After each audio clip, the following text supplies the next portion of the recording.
to another podcast. Sorry, I'm just turning the sound up. Welcome to another episode of Keeping It Real with Hayley Leanne. I'm Hayley. I'm Leanne. And today we're going to do a podcast on the power of thought and how powerful our thoughts are and just our genuine experiences of it and our understanding of it. Yeah, absolutely. And I don't know what I'm going to say, but I'm going to pass you over to Leanne. Excellent. You had no thoughts. No, I had no thoughts. Right. So, for me, thought, when I really truly found out what the power that was behind thought was, it's just completely changed my perception of life. We don't have to believe every thought that we have. So for me, thought comes in and we're feeling out thinking moment to moment. So if you cannot have a feeling without a thought, I think I've said this several times on podcasts. So the thought comes in and then we could have many more thoughts and we're feeling what we're thinking. So, but sometimes we take it seriously, sometimes we don't, but sometimes it's like a peekaboo. So sometimes you're feeling, you're thinking, just like, oh, for goodness sake, why are you going off in a tangent about it? Blah, blah, blah, blah. But then I don't know what the blah, blah, blah stands for, but that sounds right time. So say, for example, a thought comes in and then it feels so real and true that we then breathe life into it. And thought for me is a tool that helps us navigate life, but it's knowing when it's attached to beliefs that aren't particularly good and it's quite negative. So say we have a low opinion of ourselves, so something will happen and it's like and then we go into the thought might be it must be something I've done, or it must be something I've said, or or like, why is everyone always having a go at me? Do you know what I mean? So whatever the thoughts are, so it's normally attached, like negative thinking, and that power behind a thought can connect to a belief that goes to the back of your mind, brings an experience to the forefront without us realizing, and then we have a load of thinking about it because the feeling's the same, and then we're in a mind movie and a story, an old story of beliefs that no longer serve us. So, for example, I'm going to shoot from the hip, and this is one of my old beliefs. I actually believed that I didn't matter and I was pretty damn worthless because of experiences that have happened to me in life. So then, whenever I got that low feeling, that would kick in, that would trigger me in to thinking, well, it doesn't matter anyway. I'll go, it doesn't matter. And it does matter actually, but then I would believe all the negative thinking, and those thoughts aren't true. They're stuff I've made up about myself because of stuff that's happened. So basically what I'm trying to say is we make up we go off in a mind movie, and that's all thoughts. So we could have a whole movie playing out of a scenario that's not actually even happening. It's in the future, or we're reliving a mind movie from the past. And we're feeling that thinking in that moment. But when we realize this, we can catch ourselves and just say, you're just making stuff up, or you're reliving what your experience was.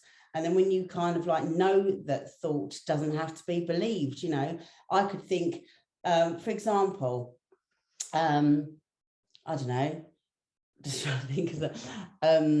I could, I always love to give an example on relationships because it's the human side of it. So I've had a lot of negative behavior in relationships demonstrated to me and the way I've behaved. So some of it's been quite dark. So I might have had a little movie playing out of my head of how I could get rid of this person out of my life. And then I might have gone off into a cartoon of actually doing something not very particularly nice to them. I never did, but you can see how people, if they feel trapped and they actually believe their thoughts, that they could blow life into it and actually action whatever their thoughts are. So it's about catching yourself for me. I think I've gone off track a little bit. No, you haven't. Oh, okay, excellent. I haven't. No, you haven't at all. Do you know what I'm going to start with? No, because I don't know what you're thinking. I thought it was telepathic. Someone you're very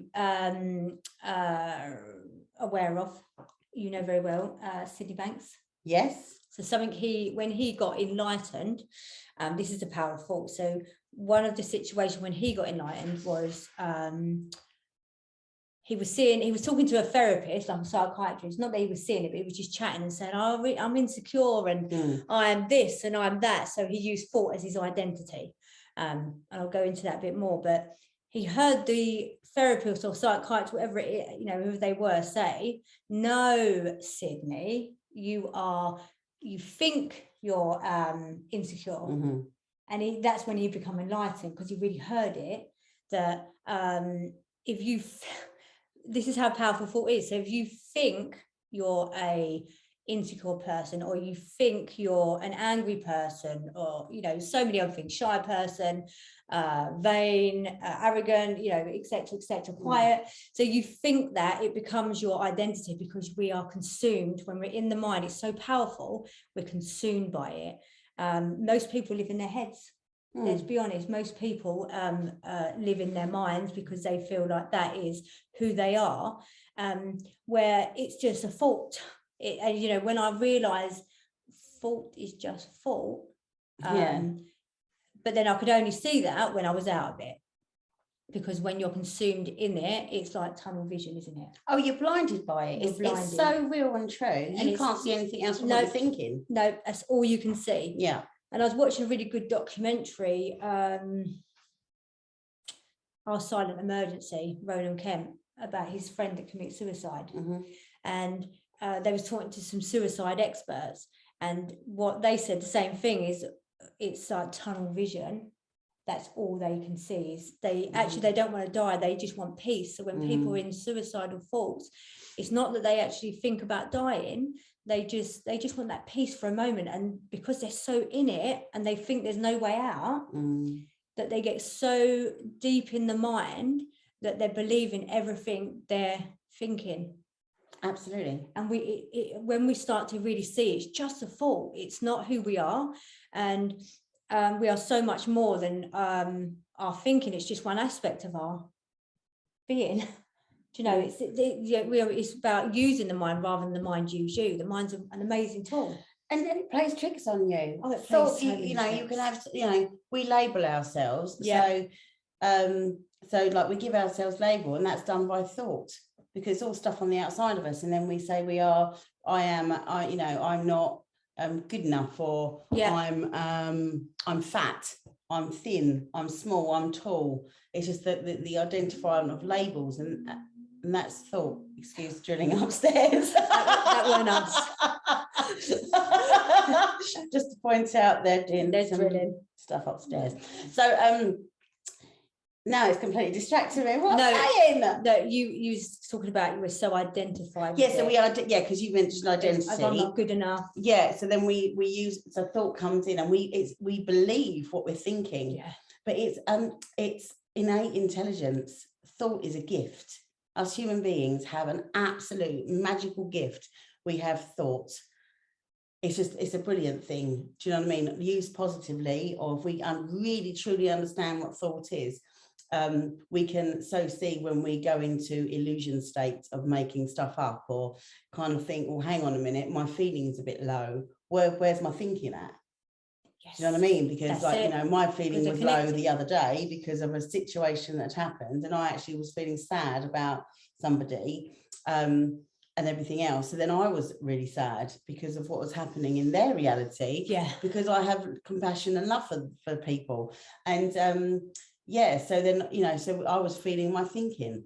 That wasn't, but it's all illusionary, isn't it? It's just also, I had permission of one of my clients this morning actually to share this story. Excellent. And what had happened, she said, I don't know if I'm ignoring or am I catching myself? And I was like, yeah, go on. So she said she felt herself have her daughter is smaller than she would like. So she went to go into, oh my God, what's wrong with her? into that story of there's something wrong with my child, and then she did what we spoke about last time in the like changing her whole life. Yeah, what's going to happen in the future? So what she thought, I can't go down that road because I know where I go. So instead of allowing her mind to go down this road, she stopped it, and she was like, well, that's not happening right now.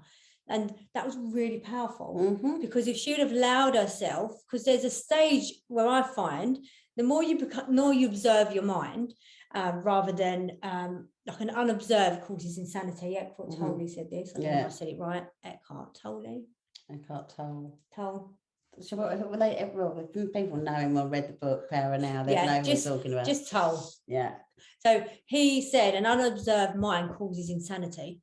And an observed mind can lead to freedom. That's right. So what she done was, instead of allowing herself to go right in it, she pulled herself first and said, no, actually, calmly. She wasn't scared. She was like, no, I don't want to go there.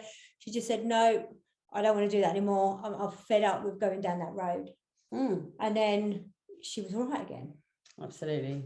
It's so powerful, because as soon as you allow yourself to consume yourself with this identity, like your mind, and thinking this is your identity, it's just suffering. It is suffering, and that's optional, but people don't realise that it's optional. No. Because when you're in it, you're blinded to all of it. Yeah. So I could say to I'm blue in the face, start to observe your mind, but it's a lot harder than that. It's a lot harder, because you've got to. It's starting from a place, because it's so addictive. So the mind and the thoughts, they're so addictive. You can just because we're so used to it, we go straight into what we'd normally do out of habit. Yeah, true. Making stuff up. Two very clever men helped us with this, Jonathan and Stephen Jakes. Absolutely. That it's never what happens to us that's the problem. The trauma we can handle in the moment, because our survival instincts kick in. The problem, so say you separate with someone, the problem really is what you make up about you after. Oh, it must be me. I must be not enough for them. Actually, now I'm going to go into all my other relationships. Yeah, do you know what? I keep attracting these kind of people. I wonder what I'm doing wrong. And then before you know it, your new identity is you can't have relationships. You can't have you're not. I'm destined to be on my own. Well, yeah, because you're putting out, you're attracting what you're putting out. We attract who we are. Yeah. So if you have a low opinion of yourselves, I don't know if I can speak from experience, which I can. Yeah. Yes, and I will. So because I thought I didn't actually think I thought this at the time. That's what I'm saying, when you get blinded to it. Yeah. So I actually had a lot of low opinion of myself, and I would believe that those thoughts were true and very real. Therefore, I would attract people that didn't treat me that great. So I'm not saying they were all bad, but they would, because I allowed certain behavior. I allowed certain behavior because I didn't put a boundary in, because of what I thought about myself. So therefore, bless Mr. Jakes, yes. when he said, well, you're attracting what you put out. And I'm like, I'm not abusive. With a little bit of a, and he's like, no, you're not. He said, but you abuse yourself. And that moment, God bless him, that moment for me was monumental, because I was like, oh, I can't argue with that. Because I was like putting myself down. So one great analogy for me is, when you have all that negative talk, your subconscious listens to that, and you build on beliefs. So then I always say to clients, so if the way you're talking about yourself, if I had a metal hammer, and Kim Bailey actually taught me this, if I had a metal hammer and you put it on the table, would you pick that hammer up and whack yourself over the head about 200 times a day? And they're like, well, no. And I'm saying, well, that's what you're doing with the invisible hammer, and in being down on yourself, and that's how you're talking to yourself. So that's still thought. Everything's thought. Everything is thought. Yeah, if you even look in this room now, the laptop is thought. Someone thought, the table is thought. Yeah, it's really powerful thought, but it's how Bob Proctor, bless his soul, he died. he said 95% of the population, I don't know where you got this number from, do not actually think. You think, but you don't, because thought uses you. Yeah. Because you believe. That's it. You don't identify that it's thought, because I wouldn't have known this. No, it wasn't until you do this helping yourself to help others journey, that you really truly see. I didn't really understand it until I read the book The Power of Now by Eckhart Tolle. Do you know what I mean? About being the observer and everything. I mean, crikey, I would never clue. That was like about 9 years ago, and so it is very, very powerful. Yes, so it's very not powerful. It's not about even, see, I've been on such a path with this. It's not even about becoming a positive thinker. No, it's not sustainable. No, because then you're constantly you're in fear of, oh my God, I'm thinking negative. It's more about being natural. So it's more about observing your mind. Actually get to know, does my inside world reflect the outside world? Is that really going on? And then you start to see, oh my God, it is. And that takes a lot of courage to be able to see that. Yeah. And it's not about blaming yourself. The hammer don't work, never has, never will. So it's not about blaming yourself. It's more just about giving yourself, when I realised life is about trial and error, when we're meant to make mistakes, that's how we learn. That's how we learn. And learning to relearn. Absolutely. Yeah. And so when you really see your thinking for what it is, we normally go, what am I talking about? I don't even believe this. That's my reaction. What? Where did this come from? But it could be a belief you made up when you were 6 years old. Absolutely. Yeah, so it sticks. So it's just really starting to observe your own mind and recognize that you are not your faults. They're just faults. You are not your faults. And it's when you see that and you see what you make up about you, that again, I thought I knew everything until I met Stephen Jakes and Jonathan Shaw when they said, what are you making up about you? And I'm like, what? What do you mean? What do you mean I don't make stuff up about me? I never make stuff up. Then me and Hayley realised we make up lots of stuff. And everyone does. We all make up stuff because our identity believes it. So it's not really your identity, but you make it your identity. And when you really see this, life is not as serious as we think. No, it really isn't. No, we have these beautiful things. We have mind, we have thought, and we have consciousness, and all three together are the trinity of everything. Yes. And we are the human form. These mind, thought, consciousness are all formless energy, and we are a part of that in this form body, part of that oneness. Do you know what I mean? Like, I don't know if you know what I mean, because you know what I mean. Oh, don't know what happened to me then. I had a thought. But they're the trinity of everything: mind, thought, and consciousness. Yeah. And that just blows my mind, that everything is so infinite. It's forever evolving, and we have this innate intelligence and a wonderful tool to navigate life, which is thought, when we truly understand what thought is. Connect with it first. And when you connect with it first, and also it's not to be trivialized. I sometimes say to myself, or have clients say to me, oh, it's only thought, but I know they've got an understanding of thought. If I went up to somebody and they were struggling and they told me a load of stuff, and I'd be like, oh, it's only thought, and we just like palmed it off. But I do really catch myself now, and I'm just like, it's just a load of unnecessary thinking. It's only thought, Leanne. But I might be paralyzed making a cup of tea just in my head. Programmed, yeah. The programming of a lot of thought that just doesn't serve me anymore. So thank God it's not about that. And even though we're aware of this, I was in my head the other day, and I haven't been in there for this long for a while. I was in there for a couple of days on and off, come out. And when I was in it, I was even saying to myself, I know I'm in my head, but I still couldn't get out. Because there's something for you to learn, because when you surrender and you welcome it in, yes, it's surrender. Also temporary. Yes. But I'm not hard on myself if I'm having a really bad day anymore. Yeah, but it's not about, you know, going, oh, I'm in my mind, you know, that's fine. It's more about that surrendering. Okay, I'm in my mind, what have I got to learn? Yeah, there's a lesson for me here somewhere, and by damn, I'm gonna learn it. Yeah. And I don't really say that. No, we don't say that, do we? No, but we are feeling our thinking moment to moment, and we create our own reality in our thoughts. So everybody's got a different reality. There's how many people in this?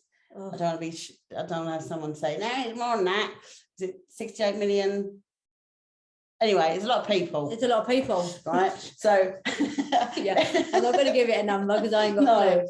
I'm sorry, I don't know the facts and figures. But yeah, so if you think about that, say there's 3 people in this house, and there's 3 different realities. So we are in our own reality, and our thought creates that reality of what we think about ourselves. And yes, so it's about not making stuff up. Definitely not. Don't make stuff up. Yeah, if you're struggling, then be responsible, own the stuff, and get some help. And however that is, it's okay. It takes courage. It's not a weakness. Yeah, it takes courage to go and source help for yourself. It don't have to be a professional if you can't afford it. It can be books. What woke me up was The Power of Now and The Enlightened Gardener. Great books. And also people you surround yourself by. Yeah. If like another Sydney Banks thing, he said a quote once when he was talking to an audience, that if you sit amongst a group of negative people, you will feel the negativity and have negative thoughts. If you surround yourself with positivity and positive people, that's how that will come to you.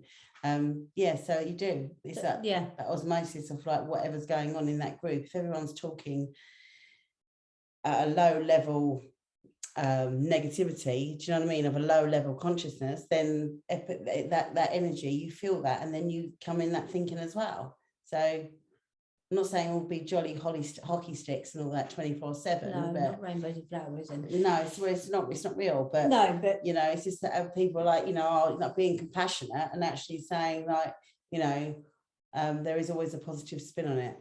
Yeah. So, and I just think that path is natural anyway.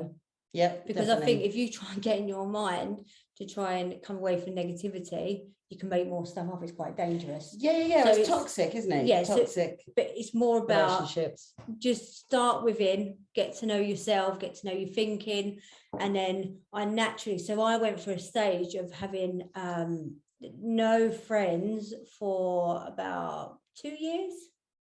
Just luckily I had Steve, because I come away and I was like in a really lonely place and I made up so much stuff. God, so much stuff. And then I naturally met you. I naturally met other people, and that's how it happened. It wasn't until like about 6 months later I thought, oh, see, it's natural when you start from look at yourself first. Don't try and get all these positive friends. That happens. And that was organic. That was so organic. The way I met you. Yeah, completely. So don't even worry about who you're around. Obviously become aware. Yeah, but you don't have to be in being in the drama, because then your thoughts are then the power of thought. So if you're around people that are in a drama setting and it's always about drama and oh, she said, he said, all together now, then you become a part of that drama, because you're like, you know, it just happens, doesn't it? And then you know, you are allowed to step back. You are allowed to what's the word? You're allowed to be happy. Oh my God. You're actually allowed to be happy. You're allowed to be happy before everyone in your household is happy. You know, my thinking told me. It told me, it's me, my thinking. I told myself that I wasn't really, and this wasn't conscious, I wasn't allowed to be happy until everyone else was happy. It was just a belief I'd made up. You know, and then when I realised, oh, I'm allowed to be happy. I'm allowed to be. Yeah. Then it becomes freer as well. It does free you. Yeah. From the psychological suicide of negative thinking. Yeah. Mm. And we've done another podcast on the drama. We've done Cartman's Drama Triangle on one of our podcasts. Have we? It's so long ago. Yeah. I can't If you remember want to how have a many look, we've done or what it's the on topics Anchor were. or Keeping Real with Hayley Leanne. If you want to have a look at the Drama Triangle, the Cartman's Drama Triangle. Yeah, and just if you are interested in the work that we do, always drop a comment, private message us, or however you can to contact us. We'll get back to you. We'd love to have people on to share We their would. experiences. We just want to share. We want to hear from you guys on how it is for you, and perhaps help you in the process if you're stuck on something or you're struggling, or great thing to do. Yeah. So basically, we are not our faults. No, we are not. We are feeling our thinking. We are feeling our thinking. Moment to moment. Right. Yeah. I feel good about that. We don't need to overthink this, do we? No, hang on a moment. We need to do 4 minutes 30 more of talking. No, it's fine. I hope it has resonated with somebody. I really do. You know, I think it will resonate with people because everyone's in their heads and they know, you know, in that cycle of thinking, they know they go off on that path. Everyone compares. People describe, you know, that's a computer, but we describe it. That's what the mind does. And people measure time. I've got time. I'm nearly 30. I'm nearly 40, and I haven't achieved this. You're all in your head. It's exhausting. It is exhausting. But there's a positive thing to thought. When you connect with it, you'll see it. You can create your reality. Yes, and then you can start manifesting positive things. You can manifest anything you want. But that, you know, that'd be a good podcast on manifestation. Yeah. Maybe we should get one of those people that have helped us on it. Maybe they'd be able to come on and talk about manifestation. Yes, that'd be quite exciting. Anyway, we'll get back to you on that one. Yes. Well, thank you all for listening. Are you actually sorry? Are you done? I'm done. It's been lovely talking to you again, Hayley. Yeah, and you. And we're face to face, so we can touch each other. We're not on two different screens. And please like and share, and if you wish. Absolutely, and anything else? I think that's it. We're waffling and waffling. Yeah. We'll sign off. We've gone into overthinking of what did we missed out. No, that's exactly it. Have I missed anything? Yeah, and let us know. If we've missed something, help us. It's lovely to do these podcasts. I really enjoy doing them. Yes, I do. And I love seeing my lovely Hayley. No. Not mine. I don't own her. She don't own. But sharing these, doing this together is a lot of fun. Definitely. It's a good excuse for us to see each other. So if you are interested, yet again, please let us know. Like, share, subscribe, and lots of love. Take care.